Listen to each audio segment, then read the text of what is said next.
Hi, Anissa Coy here with Firehouse Education and this week's Ask Anissa video column. And this week our question comes in from Brian. And Brian asked me, hey Anissa, great videos. Thank you so much for doing them every week. We really appreciate them. I wanted to ask you a question in regards to your disposal authorization form and release forms that you have clients sign. We are having trouble getting people signing those and wanted to know what your feelings are if a client will not sign those forms, i.e., do you continue doing the job or do you not do those sections of the work that they will not sign releases on? Okay, good question, Brian. Really good question. All right, well, I didn't have a lot of detail on this email, so I'm not sure exactly what you what type of job you're pertaining to. So I'm just going to answer this in letting you know how I handle it in my business. Now, I want to set this up with a caveat that each business owner needs to be sure what they're comfortable with, all right? So not getting a release form signed, like a disposal authorization form and such, can open up your company to a lawsuit. So I just want to make sure that you are comfortable. So anything that I tell you here is what I do in my company, but if you're not comfortable in your business, then you need to not proceed with the job potentially unless you get those forms signed. So there's a few things I would say to you, Brian. One, are you having this problem on one or two jobs here and there, or are you finding this a trend in your clients and that you're not getting these forms signed? If that's the case, I would have to look internally and say, okay, are we explaining the authorization forms in a way that our clients are understanding them so that they feel comfortable signing them? And how is that message being delivered? The other thing I want to talk to you about is, a disposal authorization form, in my opinion, is huge on a job. There's been a few jobs that I have proceeded with when an authorization form has not been signed, or disposal authorization form. And what I will do in that instance is, since I'm not authorized to dispose of anything, I literally do not dispose of anything.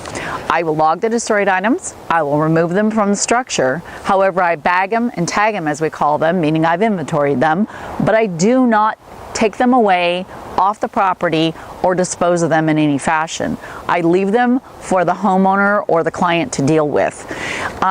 Sometimes this gets to be a little bit tough, like on an adjuster.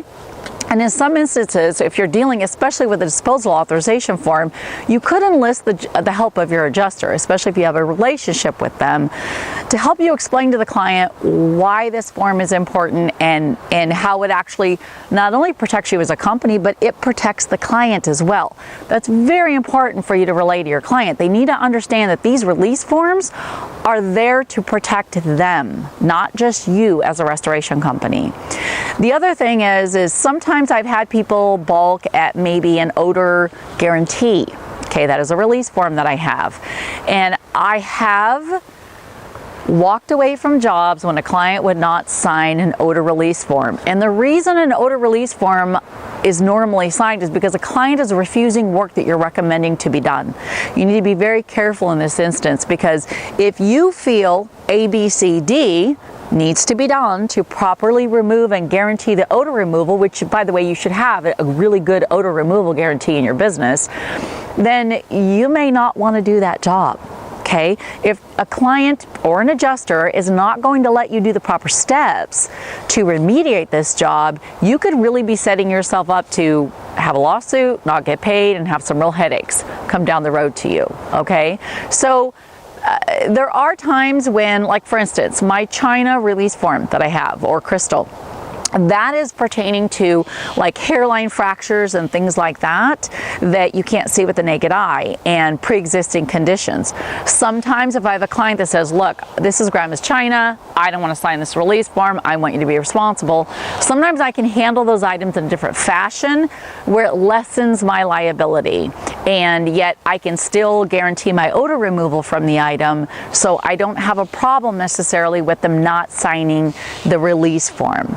But again, I want to stress that you need to decide, Brian, what is important to you and what are you comfortable with putting out there for liability and risk with your company and your employees. All right, well, I hope that answered your questions, and I hope you found this video valuable. If you did, please show me some love on YouTube if you're there. Give me a nice thumbs up or a comment below. And if you're not on YouTube, you should go on over to Firehouse Education and subscribe to our YouTube channel. And I will see you on next week's Ask Anissa video column.